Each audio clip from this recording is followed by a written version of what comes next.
Hi, today we are going to be doing chapter 11, which is called In the Forests of Danger and Tribulation. With what joy they welcomed the shepherd as he sat down in their midst, and after cheerfully congratulating them on having surmounted the precipice, he laid his hands gently on the wounds which Much Afraid had received when she fell, and immediately they were healed.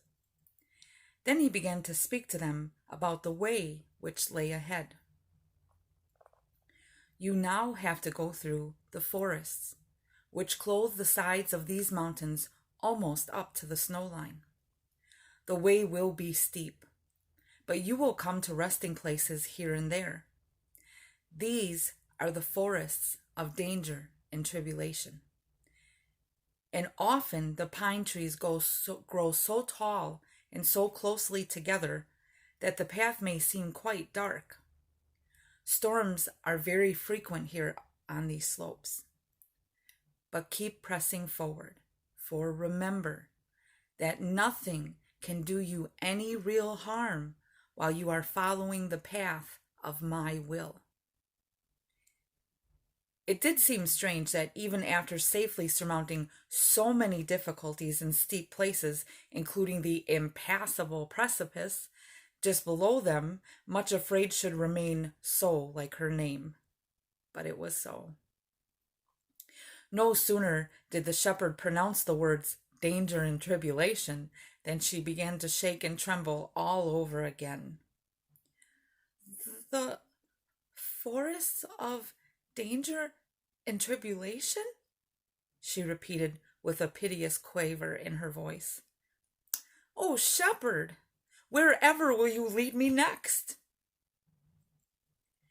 To the stage, on the way to the high places, he answered promptly, smiling at her as nicely as possible. I wonder if you will ever be able to get me there, groaned poor foolish little Much Afraid. I wonder you continue to bother with me and don't give up the job altogether. It looks as though I shall never have anything but lame feet, and that even you won't be able to make them like Hinds' feet. She looked at her feet as she spoke. Certainly at the moment they did look even more crooked than ever before. I am not a man that I should lie, said the shepherd gravely. Look at me, Much Afraid.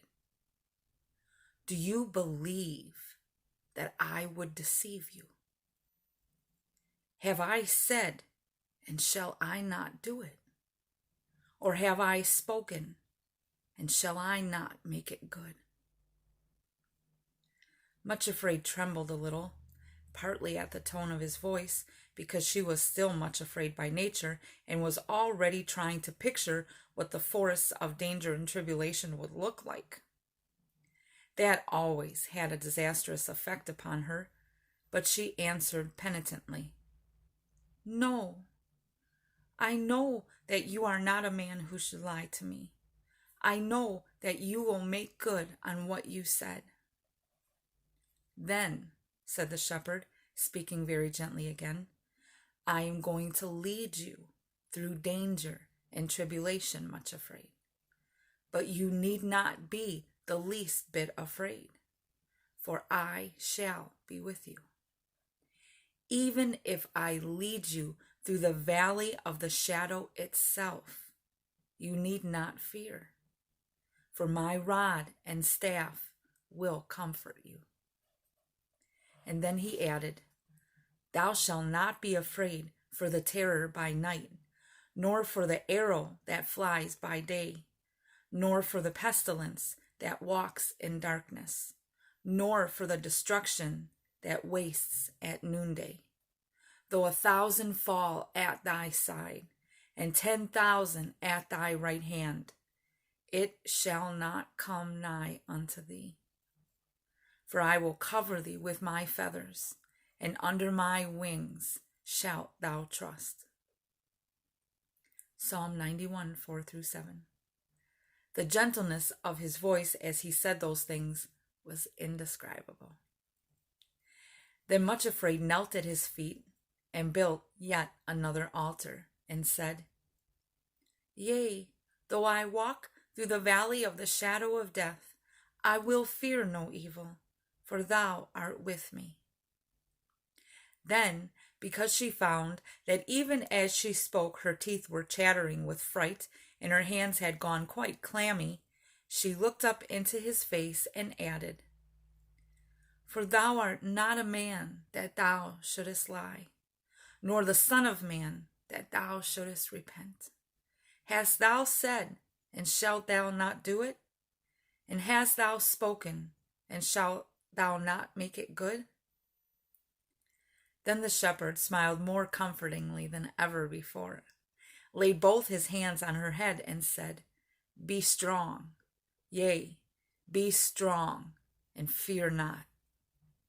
Then he continued, Much Afraid, don't ever allow yourself to begin to try to picture what it will be like.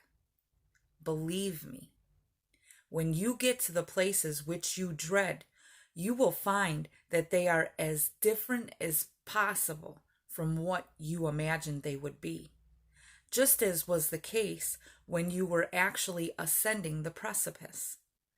I must warn you that I see your enemies lurking among the trees ahead, and if you ever let craven fear begin to paint a picture on the screen of your imagination, you will walk with fear and trembling and agony where no fear is.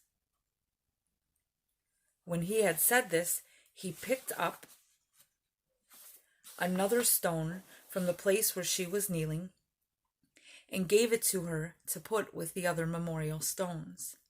Then he went his way, and Much Afraid and her companions started on the path which led up through the forests. Almost as soon as they had reached the trees, they saw the face of mean, sickly self-pity looking out from behind one of the trunks. He gabbled ever so quickly before he dodged back into hiding.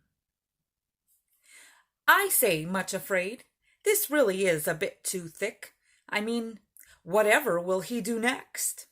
Forcing a poor little lame, frightened creature like yourself to go through dangers which only brave, strong men ought to be expected to face. Really, your shepherd is almost more of a bully than Craven Fear himself.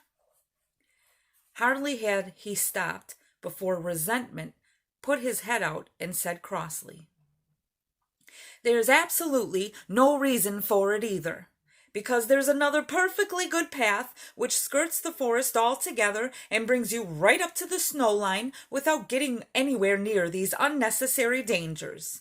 Everybody else goes that way, so why shouldn't you? Tell him you won't go this way, Much Afraid, and insist on being taken by the usual path.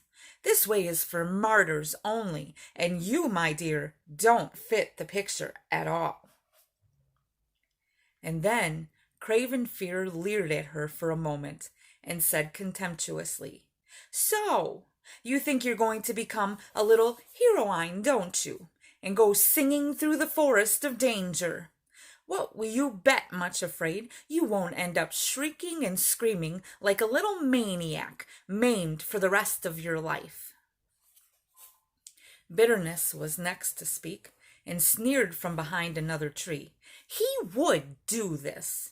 It's just as I told you. After you have dutifully gone through one terrifying experience after another, he's always got something still worse lying ahead of you. And then Pride, who was still limping badly and seemed extra venomous as a result, said, You know, he won't be able to rest content until he has put you to complete shame, because that's the way he produces this precious humility he's so crazy about. He'll humble you to the dust, Much Afraid, and leave you groveling like an idiot in front of everybody. Much Afraid and her companions walked on without answering and without taking any notice. But as before, Much Afraid discovered she limped more painfully, whenever she heard what they said. It was really terribly perplexing to know what to do. If she listened, she limped. And if she put her fingers over her ears to cover it, she would have to let go of her companions, which meant she would stumble and slide and slip.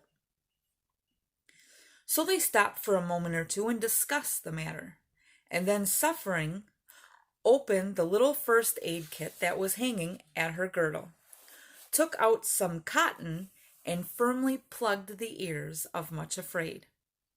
Although this was uncomfortable, it did seem to have the desired effect, at least temporarily. For when the 5 sulkers saw that they could not make her hear them, they soon tired of bawling at her and left her alone until another opportunity should occur for badgering her once again. At first, the forest did not seem so dreadful.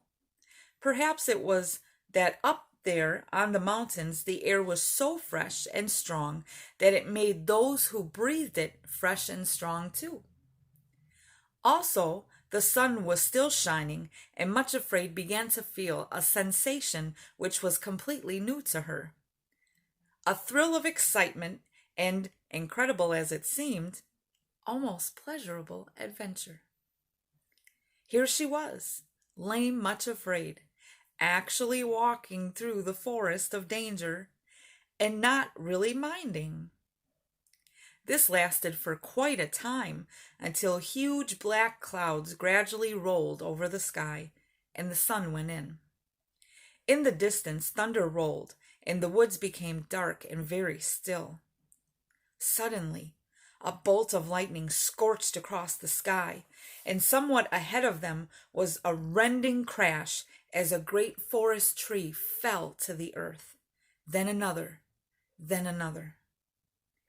Then the storm in all its fury was bursting all around them, thunder rolling, lightning sizzling and crackling in every direction, until the whole forest seemed to be groaning and shaking and falling about them. The strangest thing was that though Much Afraid felt a shuddering thrill go through her at every crash, she was not really afraid.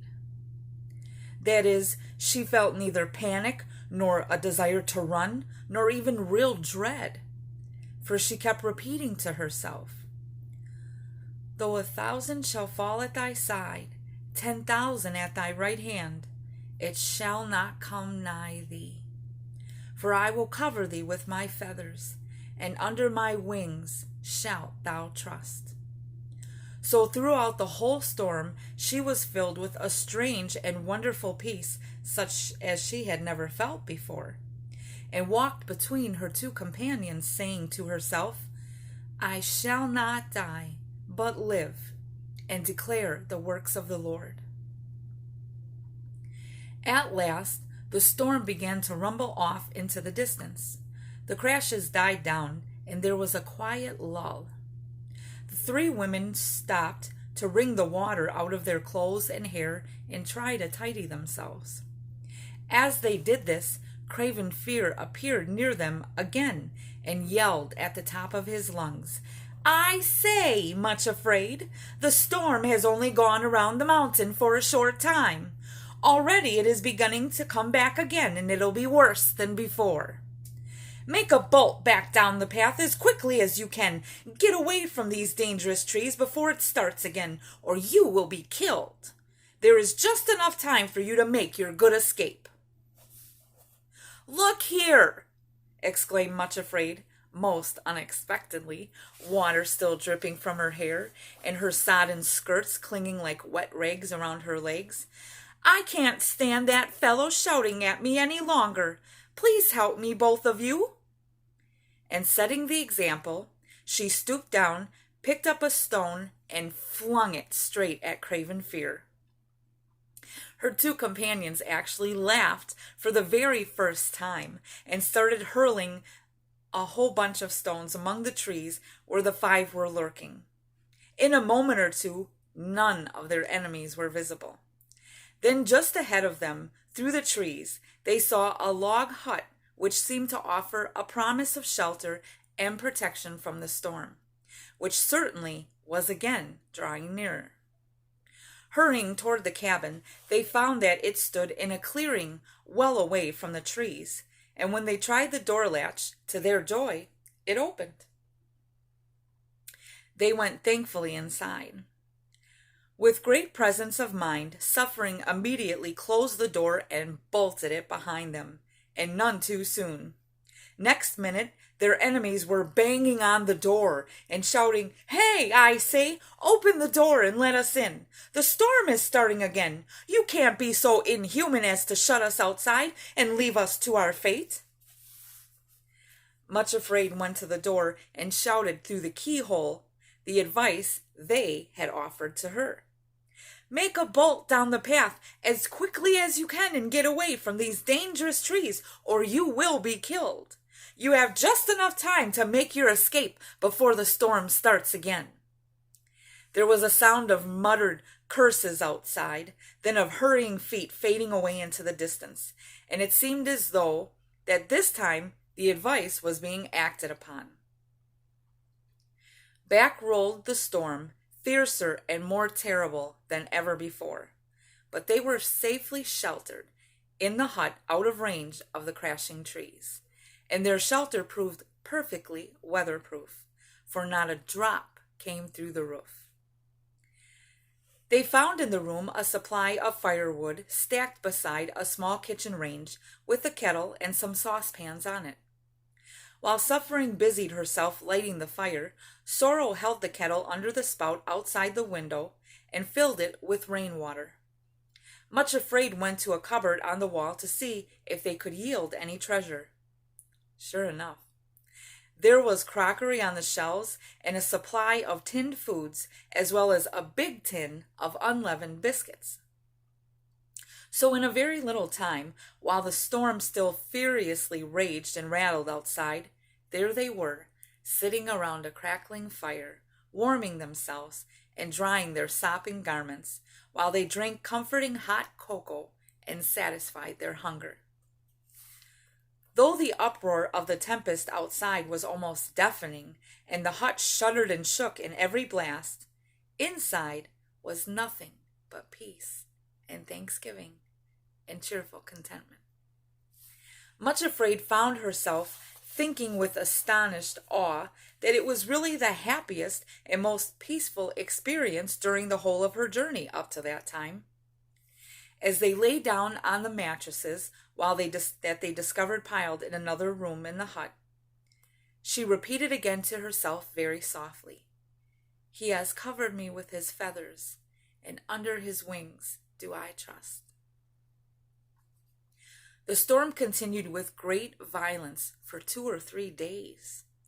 But while it lasted, the 3 travelers rested quietly in the shelter of the hut, going outside only during the brief lulls to gather wood. This they dried in the oven to replenish the stock they were using, so that the others following on behind them might not be left without fuel.